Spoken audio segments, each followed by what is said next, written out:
யாரோ அப்பனோ பாட்டனோ கொடுக்கலடா, மெரிட்ல வந்தவன். ஒரு 15 வருஷத்துக்கு முன்னாடி தன்னோட படத்தை போய் தியேட்டர்ல பாருங்க நல்லா இருக்கும் அப்படின்னு சொல்லிட்டு ஒரு பஸ்ஸா போய் போஸ்டர்ஸ் சப்ளை பண்ணவர் தான் இப்போ நம்ம இன்டர்நேஷனல் செலிபிரிட்டியா செலிப்ரேட் பண்றோம், யாஷ்.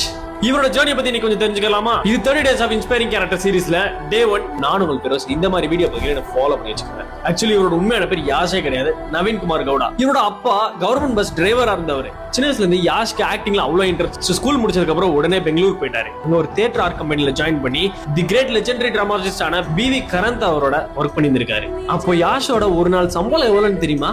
50 ரூபா. அங்க இருந்து பிஹைண்ட் தி ஸ்கிரீன்ஸ்ல வேலை செஞ்சு எல்லா விஷயத்தையும் கத்துக்கிட்டாரு. டெலிவிஷன் சீரிஸ்ல அவருக்கு ஒரு வாய்ப்பு கிடைக்குது. அவர் ஆக்ட் பண்ண சீரியல் தான் நந்தா கோகுலா. இது அவரோட ஃபேஸ மத்தவங்களுக்கு ரெஜிஸ்டர் பண்ண ஹெல்ப் பண்ணுச்சு. ஆனா இது போதுமா? கிடையாதுல. பிக் ஸ்கிரீன் கண்டிப்பா போகணும், ஷைன் பண்ணி ஆகணும் அப்படின்னு சொல்லிட்டு அங்க ஹார்ட் ஒர்க் போட்டு the first film lead character அவர் ஆக்ட் பண்ணது மோகின மனசு. ரோட்ற ஆட்டோ எல்லாத்துலயும் ஒட்டிட்டு இந்த ஊர் ஃபுல்லா சுத்தி நம்மளோட படத்தை பார்க்கணும், ஏன்னா ஒவ்வொரு ஆடியன்ஸும் நமக்கு முக்கியம். அந்த படமும் போச்சு. நிறைய பேத்துக்கு யாஷ்னா யாருன்னு தெரிய வச்சு. அதை தொடர்ந்து சில படங்களும் நடிச்சாரு.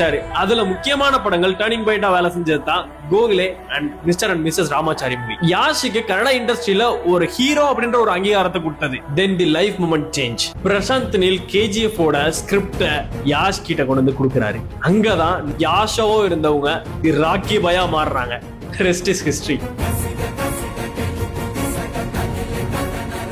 எவ்வளவு இன்ஸ்பைரிங்கா இருக்கு பாத்தீங்களா? யாஷ் பிடிச்ச உங்க ஃப்ரெண்ட்ஸ்க்கு இந்த வீடியோ ஷேர் பண்ணி மறக்காம அவங்களையும் இன்ஸ்பயர் பண்ணுங்க. அண்ட் இந்த மாதிரி வீடியோஸ் பார்க்கறதுக்கு நான் கொஞ்சம் ஃபாலோ பண்ணி வச்சுக்கோங்க. ஏன்னா நாளைக்கு போற வீடியோவை நீங்க பார்க்கணும்ல.